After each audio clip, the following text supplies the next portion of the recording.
सुनाओ डेटामेटिक global services limited. अब देखिए यहाँ पर लोअर सर्किल लग चुका है इस स्टॉक के अंदर। आईटी का दिग्गज स्टॉक, अगर आप कहें स्मॉल कैप आईटी का दिग्गज स्टॉक है डेटामेटिक्स।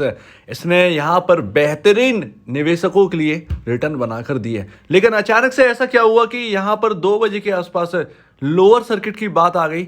20% यहाँ पर गिर चुका है ये स्टॉक सडनली। तो गिरावट बहुत बड़ी है और ऐसी वैसी गिरावट नहीं है, ये किसी रीजन की वजह से तो गिरावट होगी, लेकिन अभी तक कोई भी न्यूज़ जो है ना वो आपके सामने निकल कर नहीं आई है। चाहे आप किधर भी सर्च कर लें, पॉसिबल है कि यहाँ पर किसी ने शेयर्स बेचे होंगे, बड़ी क्वांटिटी में यहाँ पर शेयर्स बेचे गए हैं किसी की तरफ से, पॉसिबल है। लेकिन आज में अगर कोई न्यूज़ आ जाती है तो फिर ठीक है, अदरवाइज ये विदाउट एनी न्यूज़ यहाँ पर स्टॉक गिरता हुआ नजर आया। हो सकता है कि क्वार्टरली रिजल्ट की वजह से कोई अनिश्चितता बन गई हो, जिसकी वजह से स्मॉल कैप में तेजी ज़्यादा हो गई हो। आपको देखने को मिल रहा होगा कुछ कुछ शेयर्स के अंदर प्रॉफिट बुकिंग भी चल रही है। जैसे आज लार्ज कैप अचानक से प्रॉफिट बुकिंग आ गई। आप इन्फोसिस देखिए 1.5-2% के आसपास ऊपर था, और आप टीसीएस देखिए ऊपर थे। सारे के सारे अचानक से डाउन आ गए, सारी की सारी तेजी खत्म हो गई। और वैसे भी मिड कैप जो है ना वो काफ़ी ज़्यादा महंगा हो चुका है। वहाँ पर तो बहुत ज़्यादा यहाँ पर ना खतरा देखने को मिलता है मिड कैप के अंदर। जो मिड कैप आप देखेंगे, जैसे कि आपका 36,000 करोड़ की मार्केट कैप वाली कंपनी है ज़्यादातर, वो सारी की सारी अपनी इंडस्ट्री पी से डेवलपर वर्क कर रही हैं, ऑलमोस्ट डेवलपर वर्क कर रही हैं।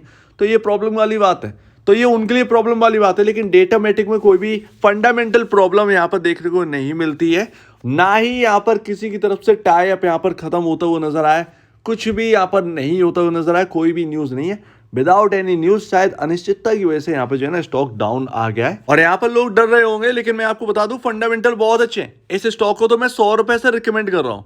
अभी ये 700 के आसपास का हो गया था।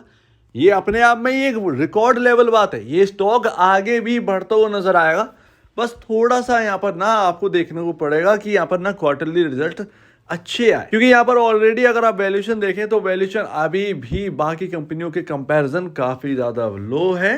तो यहाँ पर आपको उसका बेनिफिट मिलता हुआ नजर आ रहा है पहले से ही, अभी भी पहले से और बाद में भी यहाँ पर मिलता हुआ नजर आएगा अच्छे रिजल्ट के चलते। और छोटे से मार्केट कैप वाली कंपनी है, 3,827 करोड़ की मार्केट कैप वाली कंपनी है। अपने नेट सेल से डबल पर यहाँ पर ना आपका मार्केट कैप देखने को मिलता है। प्रॉफिटेबिलिटी भी अच्छी है। अगर आप इसके पीयर कंपैरिजन देखेंगे तो उनमें से ये बेहतर दिखेगा। और आप देखिए यहाँ पर 20.26 का पी रेशियो है, इंडस्ट्री भी आपका 26.90 का है।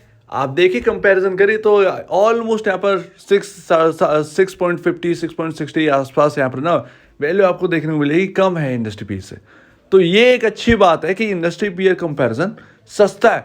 पॉसिबल है कि यहाँ पर अभी अपडेट ना हुआ हो, यहाँ पर अभी अपडेट हो गया हो, क्योंकि 20% गिरावट तो सडनली यहाँ पर ना पी रेशियो डाउन गया होगा। 18 या 17 के आसपास का पी रेशियो पॉसिबल है यहाँ पर हो गया होगा। तो ये भी यहाँ पर ना एक रहता है। यहाँ पर ध्यान रखिए आपके बुक वैल्यू पर शेयर 176.82 है ऑलमोस्ट। ये Q1 आपके आएंगे और अच्छे आ जाएंगे तो आप देखेंगे कि आपकी बुक वैल्यू ऑलमोस्ट 200 के आसपास आ गई है। स्टॉक आपका उसके कंपैरिजन यहाँ पर ना वैल्यूएशन सस्ती है, तो इस चीज़ को आप समझिए। तो फंडामेंटल टेंशन मत लीजिए इस स्टॉक के अंदर।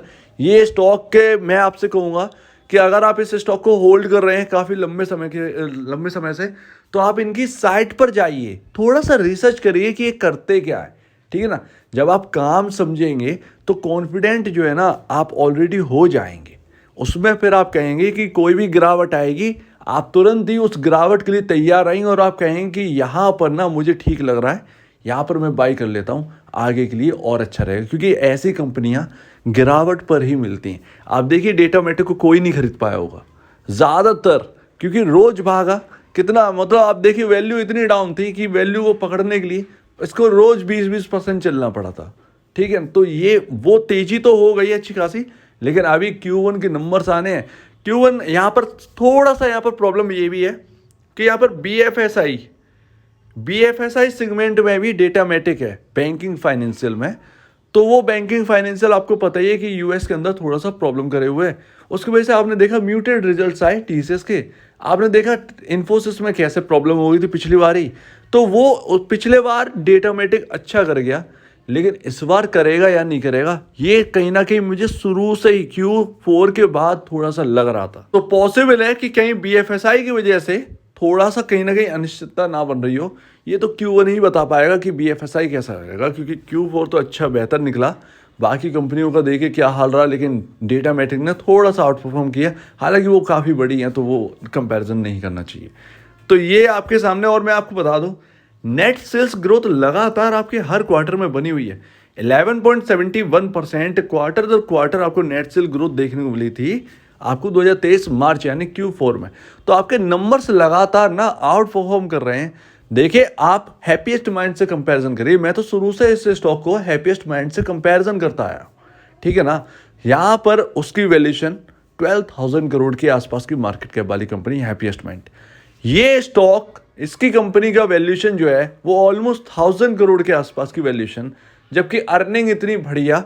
दोनों को कंपैरिजन करेंगे, दोनों टक्कर दे रहे थे अर्निंग के मामले में, तो फिर यहाँ पर ना इसको फिर देखना बनता ही था। इसीलिए मैं शुरू से ही डेटामेटिक के ऊपर ना बुलिश हूँ। यही एक सबसे बड़ा रीज़न है, क्योंकि बाकी पीयर कंपैरिजन ना इससे काफ़ी ज़्यादा महंगे हैं, ये काफ़ी ज़्यादा सस्ता है। अगर आप यहाँ से पी रेशियो डबल कर दें, मैं आपको बताऊँ पी रेशियो आप डबल कर दीजिए, 20 का पी रेशियो ना अभी जो आज झटका लगा है 17 आ गया होगा, मैं कहता हूँ 40 का पी रेशियो कर दीजिएगा, स्टॉक का जो प्राइस है वो कितना हो जाएगा आपका 1500-1600 के आसपास का हो जाएगा। ये पी रेशियो मैं आपको हैप्पीएस्ट माइंड का बता रहा हूँ, ये पी रेशियो आपको मैं मिड कैप में बता रहा हूँ। तो ये यहाँ पर ना आपको देखने को मिलता है कि डेटामेटिक जो है ना वो बाकियों के कंपैरिजन सस्ता है अभी भी। और यहाँ पर अगर आपके क्वार्टरली रिजल्ट्स अच्छे आते रहे तो फिर ये आपको एक बेहतरीन कंपनी बनती हुई दिखेगी। तो यहाँ पर देखिए स्मॉल कैप में आपको रिस्क तो लेना ही पड़ेगा, थोड़ा बहुत वॉलेटिलिटी तो स्टॉक के अंदर है ही, वॉलेटिलिटी आपको देखनी पड़ेगी। स्मॉल कैप का स्टॉक है तो भाई उसमें थोड़ा सा रिस्की है, क्योंकि मार्केट भी टॉप पर चल रहा है, ये भी आपको समझना चाहिए। तो थोड़ा बहुत तो यहाँ पर ना अनिश्चितता बननी ही है हर एक स्टॉक के अंदर, लेकिन जिन्हें बड़ा पैसा बनाना है उसे होल्ड ही करना पड़ेगा। तो आप अपने हिसाब से स्ट्रेटजी तैयार रखिए। बाकी तो अभी तक तो कुछ खराब दिख नहीं रहा है, ये नंबर्स ये फंडामेंटल कुछ नहीं कह रहे, ये कह रहे हैं कि सब कुछ बढ़िया है। आगे अगर आज कोई न्यूज़ निकल के आती है तो वो एक बड़ी बात रहेगी। बाकी किसी ने अगर शेयर्स एक्सचेंज किए होंगे तो वो देखना पड़ेगा। ये तो अभी तक कोई भी न्यूज़ नहीं आई है। एक सबसे बड़ी आज कैंडल आप देखिए, सबसे बड़ी कैंडल बनी है, हालांकि ये सपोर्टिंग लेवल के आसपास से ही स्टॉक है। ये आप देखिएगा कि लोअर सर्किट नहीं लगा, 20% आपको देखने को मिल रहा है, लेकिन एक्चुअल में 19.03% पर क्लोजिंग हुई है। अपने लोअर सर्किट से 1% यहाँ पर ना बचा हुआ है। तो ये उसी लेवल उसी सपोर्ट से ये 538 537 के आसपास से ये घूमा है ये स्टॉक, और ये आपके सपोर्टिंग लेवल है। कल पॉसिबल है आपको यहाँ से सपोर्ट मिलता हुआ देखे, अगर नहीं मिलेगा तो 505 के आसपास, यहाँ पर ना 505 के आसपास कहीं ना कहीं सपोर्ट बनता है इस स्टॉक के अंदर। तो वो कोई बहुत बड़ी दूरी नहीं रह गई है, आराम से अगर यहाँ पर ना सपोर्ट नहीं मिलता है आपको 537 या 536 के आसपास तो कोई दिक्कत की बात नहीं है। 505 यहाँ पर सपोर्ट आपका बनता हुआ नज़र आता है ऑलमोस्ट, ये रहा, तो इस पर नज़र रखिए। तो ये रहा आपके सामने। इसके साथ साथ आपका आरएसआई क्या कहता है, आपका आरएसआई 76 पर था, इस वक्त जो गिरावट हुई है उससे 44 या 45 के आसपास का आरएसआई आ चुका है। तो आपका आरएसआई आपका बिल्कुल नॉर्मल से बिलो भी जा चुका है, न्यूट्रल से भी बिलो जा चुका है आरएसआई। आप थोड़े से ओवरसोल्ड जोन में, थोड़े से ही सही लेकिन ओवरसोल्ड जोन में हैं आप। तो ये रहा इस वक्त का स्टॉक का हाल। ये थोड़े से लेवल हैं जो कि आपको देखने पड़ेंगे। बाकी कहीं ना कहीं Q1 की अनिश्चितता लगती है। यहाँ पर BFSI का भी कहीं ना कहीं रोल हो सकता है, क्योंकि आप एक रिटेल इन्वेस्टर, एक आप लौते नहीं हैं जो कि इन्वेस्टेड हैं।